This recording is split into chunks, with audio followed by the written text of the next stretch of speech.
Kadar pengangguran di Malaysia adalah di paras 3.9%. So, isu yang tak settle-settle di Malaysia lagi adalah pengangguran. Pengangguran meningkat kepada 5.0% pada bulan April 2020. Mustahil ke kalau kita nak lahirkan usahawan sebenar melalui pendidikan tinggi? Kalau kita tengok artikel tentang situasi di Malaysia, ada 200,000 graduan yang tak ada kerja. Disebabkan teknologi yang berubah, perubahan ekonomi, perubahan pemikiran generasi baru, education yang dulu tu mungkin tidak lagi bersesuaian. Dan mengikut anjuran Jabatan Perangkaan Malaysia pada 14 Mei 2020, kadar pengangguran dijangka akan meningkat.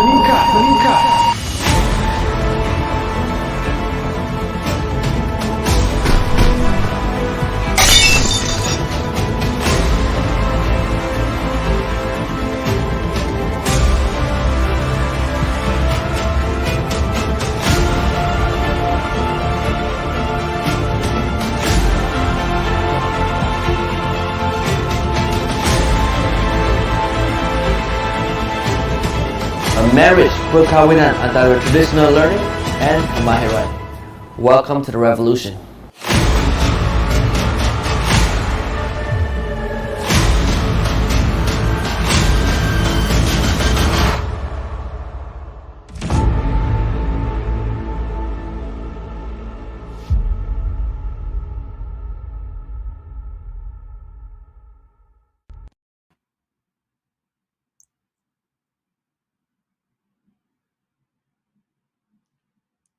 Hello, good morning, magnificent Monday, everyone. Morning, Hamida. Morning, Farah. Morning, Shaban. So good to see you guys again. Wow, how was your weekend? You know, I'm not sure about you. I always look forward to the weekend. It's a day I totally shut off my whole entire body and just sleep.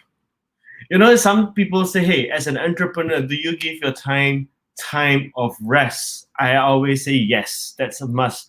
But of course, there's some different schools of thoughts when they always say, oh, for the first 2 years of your entrepreneurship journey, you need to basically move on, which is true. When I first started off doing business, my first company in year 2007, I actually sleep at night, and then I wake up by 7 something, and I'm in the office by 8 o'clock. So it's what I call the first 6 months of every journey of an entrepreneurship. But after that, you need to learn how to allow your body to rest. And I like to say, I saw this comment just now, Monday blues. Yeah, well, we do have this Monday blue thing that has been programmed in our head. But the thing here is this: as an entrepreneur, as an individual, if we allow for Monday blues, due respect, Shabbat, it's going to kind of affect our whole entire day. Because I think I mentioned in one of the program that we did, one of the session, I said, we have been programmed in our mind to say Monday blues. Of course, today I have one more extra one just to share with you. I'm also human. I'm worried about traffic jam. Today I sent both my kids, which are 7 and 9, to the school. My biggest worry is that will there be traffic jam? Will we get to school in time, etc.? This will mostly run through every single parent's brains this morning. But after dropping them off, I mean, that's being a parent. Coming back, being an entrepreneur, what do we do? You see, when I created this talk, Up Your Game, and have a perceptual mental shaker, what I'm trying to do is to shake our past programming and therefore being able to be very, very productive. Tomorrow, I'm going to cover the 4 areas that actually stop people from achieving their greatest goal. But today, because it's the start of the week, I like to talk about how can you very quickly be able to get into a positive emotional state, what we call by positive anchoring for yourself, and therefore being able to shake off any Monday blue, any things that is negative. Let's put it this way, most people out there won't like Mondays because that's the first day of the week. They find it really hard to work. But as an entrepreneur, as an individual, as a leader, Monday mornings are the time that we should generally wake up and say, yes, today is the start of the week. Why I say yes is the start of a week, because my trade, I deal with corporates most of the time. And this is the day when they start working. I don't like weekends with corporates because they don't work. No decision making is being made. So Monday is my best time. I'm all geared up, all fired up. And in the afternoons, actually, I started already at 9 o'clock in the morning. My WhatsApp messages goes out, my emails goes out.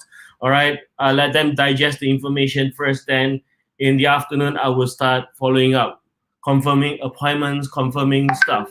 Right. So this is how it normally works as an entrepreneur. But the question is, how do you break the pattern? How do you get into a state of excitement? How do you get into a state of flow where in which that you just feel, isn't it nice in the morning, instead of like hearing the alarm clock goes up and then dragging our body to drink coffee and trying to wake up? In a heartbeat, or you snap your fingers, automatically you can have a positive emotion that runs through. Hey, morning, Fatin. Yes, it's a positive aura. Someone, you're right. Positive aura, basically, if you can actually access the emotion, automatically the aura covers you. Just to share with you, since I know you're more now, is when I was a trainer for the first time, I didn't share a lot about my past, but I'll tell you a little bit more now. I was a lecturer. I was a law lecturer for about 6 years, 1.5 years full-time, and then the rest of it part-time. Generally, my students, I have 2 schools, half of them that likes me, half of them hates me. And I wonder what was it, right? Those people that hate me, after years later, I only understood that basically last time I was very insecure. I was not very confident of myself. And ultimately, because I'm not confident, I create this so-called, if I may use the word, cocky or arrogance, to build the aura of confidence, to protect my little low self-esteem. So because of that, I realized that, hey, whenever I train or I conduct a workshop, I'm not very connected with my participants. Why? Because I'm worried about what they're going to say about me, whether they're going to like me, etc., etc. Whether, all this what ifs that runs through our mind. It's the little thing that we actually we'll cover it tomorrow a little bit more. But basically, it's about, in order for it to connect, what I feel like that I was lacking was the fact that I lacked the state of love and care. So what I did was, I was talking to another trainer last time, and then he said, hey, Adrian, before you go up on stage, can you try doing this, which I'm sharing with you right now? Can you think of a time when you are totally full of love? For example, when you look at your child, do you have love? All right. So for mothers are easier, but I'm not sure how many of us here are parents. But could it be a love of something? So I started thinking about, okay, what do I love most? What do I care about most? Could it be a family member? Now, then he said to me, Adrian, why don't you just sit back and think of a time when you felt most loved, or felt when you are giving most love? Can you think of a time? I said, yes. Can you see the picture inside your mind? I said, yes. Can you hear the sounds that's happening there? Yes. Now, can you feel love? Okay, in a scale to 1 to 10, how much love do you feel? I said, well, 8. Well, if it's an 8, now I just want you to feel it more. Intensify the picture. Now, as I started reaching about 8, 9 to 10, he started touching my knuckle at this particular point. And as he touched my knuckle, it's somehow what we call by installing an anchor on my knuckle. Then he asked me again as well, which I'm going to share with you. What does it take for you to be a good trainer? Do you need to be in your time? It means when you're standing on stage, you're totally enjoying yourself and you're totally connected. I say, okay, great. Can you think of a time when you're most in the flow? That means you can just do something. I say, okay, I did the same thing, and I keep on pressing. So what happens is that whatever emotions that we need to get us to get out, let's say excitement, it could be care, love, joy, passion. If you can think of a time when you have all these emotions, one by one, what we can do is we can install it on our hand. And before I walked on stage that day for a dry run, I actually pressed the button and I felt the emotions coming through my body. And when I went in, I started talking, and this person that came in to observe, which I do not know, who I do not know, right? And I said, would you like to give me any feedback? And he looked at me and said, Adrian, you are a very caring trainer. In my mind, it never crosses my mind that I'm ever a caring trainer. So basically what we are saying is that in order, whatever emotions that we need on a daily basis, we can be able to install it on our body and make us effective.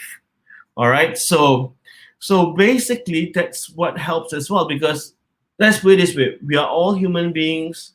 We can get stressed. Things may not go our way all the time. But the thing is, whenever we are meeting with people don't like negative people, right? We talked about this last Friday when we talk about if you have a negative emotion, you go and see a person, your vibes actually goes across, which we don't want.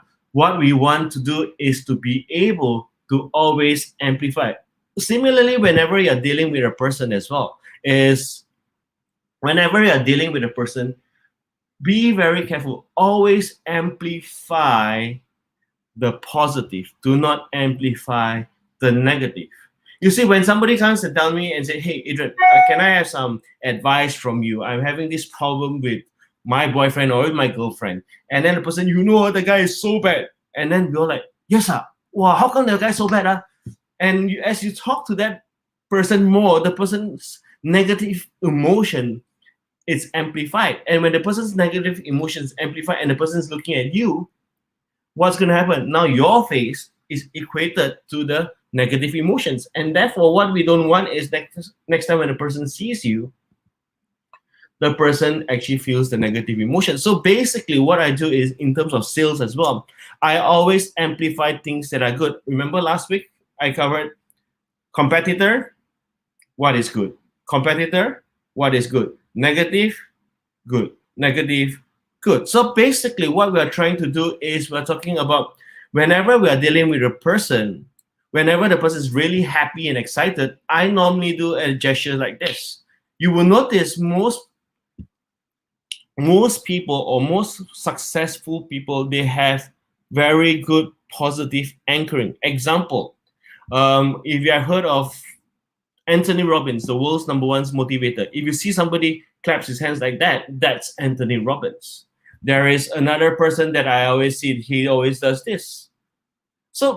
Or there's another person that I always see that he always does this. So what we are saying is that if you have a signature body gesture to create an anchor to that person, then every single time the person sees your same gesture, they will feel that positive emotion. It's just like whenever our kids are good, we actually give them a sweet. So that's how we want to manage the world, to be able to be the positive part of the world. And whenever they are dealing with us or when they see us, sometimes people see me with this. Now working from home, I don't get a chance to wear my leather jacket, but normally whenever I go out for workshops, I'm always in a leather jacket. Each time people see a leather jacket, they always remember me. All right, so what we're going to do is, remember, in order for you to get into states or get into emotion, always access the time when you felt most love, most joy, most happiness, most relaxed. Amplify it, hear the sounds, see what you see, anchor it on your body, and next time see the magic happens. Whenever you need to feel relaxed, you press the button. So every Monday morning, I jump out of bed, snap my fingers, clench my fist, and say, yes, this week is going to be a great week. And you see the emotion, feel the emotion gush through your whole entire body, and you would have the right emotion, right states to get through your day. So, folks, good enough for today. remember the love. I like Hamida is always romantic. That remember the time when you felt love. But I think which is good because our people, our clients, the people that we work with, let's face it, they don't care how much you know, but they only care how much you care. And that's the only time when you genuinely love people and people can work with you. So tomorrow I'm going to come back with what are the 4 key factors that causes a human being to not being able to succeed in their life, right? So that's all for today, folks. Thank you very much and have a wonderful day ahead. Till tomorrow. See you.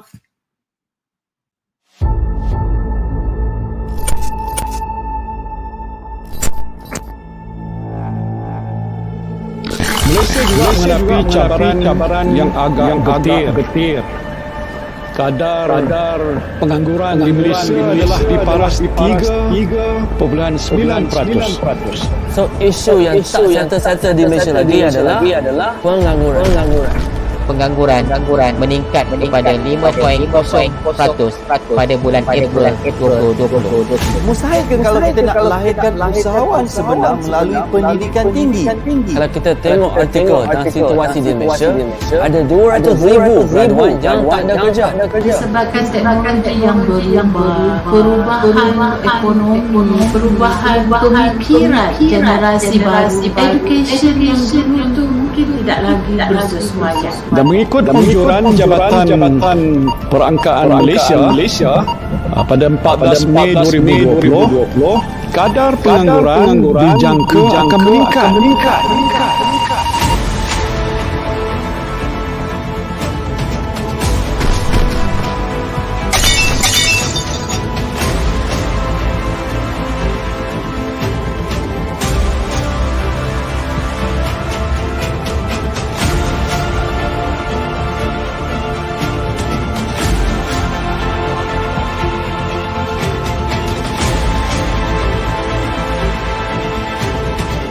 Marriage, perkahwinan antara traditional learning and kemahiran. Welcome to the revolution.